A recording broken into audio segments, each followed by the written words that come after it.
ஒரு முறை அடர்ந்த காடு ஒன்றில் மஞ்சு என்று அழைக்கப்படும் ஒரு அறிவு கூர்ந்த நரி வசித்து வந்தது.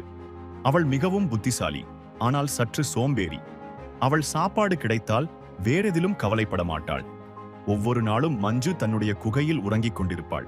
மற்ற விலங்குகள் காலை நேரத்தில் சாப்பாடு தேடிக் கொண்டிருக்கும் போது மஞ்சு மெத்தையில் படுத்தபடி தன்னுடைய கண்களை மூடி உறங்கிக் கொண்டிருப்பாள். ஒரு நாள் மஞ்சுவின் நண்பன் ஒரு காகம் அவளை பார்க்க வந்தான். அவன் பெயர் கண்ணன். கண்ணன் நரியிடம், மஞ்சு, நீ எப்போதும் இப்படி சோம்பேறித்தனமாக இருப்பதை நிறுத்து. நீ மட்டும் இங்கே உறங்கிக் கொண்டிருப்பது சரியில்லை என்று கூறினான்.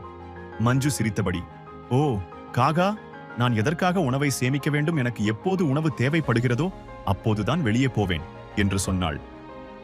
கொஞ்சம் காலம் கழித்து வறட்சி துவங்கியது.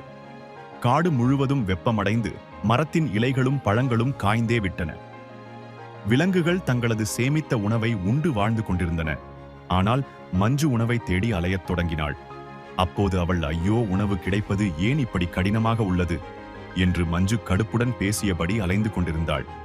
நேரம் செல்லச் செல்ல மஞ்சுவுக்கு உணவு கிடைப்பது மிகவும் கடினமாகிவிட்டது. அவளது உடல் பலவீனமாகி வயிற்று பசியில் தவித்தாள். கண்ணனிடம் சென்று, கண்ணா, தயவு செய்து எனக்கு ஏற்கனவே எச்சரித்தேன். மஞ்சு நீதான் கேட்கவில்லை.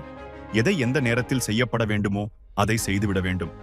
அப்படி செய்யாவிடில் அதற்கான விளைவை அனுபவிக்க வேண்டும் என்று சொன்னான். மஞ்சுவுக்கு கண்ணனின் வார்த்தைகள் புரிந்தன. அவள் தன் தவறை உணர்ந்து, நான் தான் சோம்பேறித்தனமாக இருந்து விட்டேன். உணவு இருந்தபோதே சேமித்திருக்கலாம், ஆனால் அதை ஏளனப்படுத்தி விட்டேன் என்று கூறினாள்.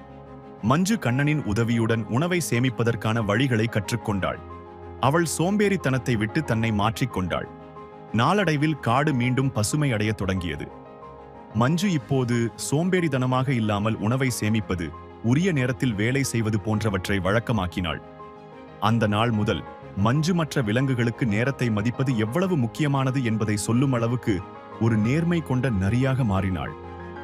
கதை நெறி: ஒவ்வொரு காரியத்தையும் சரியான நேரத்தில் செய்து முடிப்பது நமது கடமை.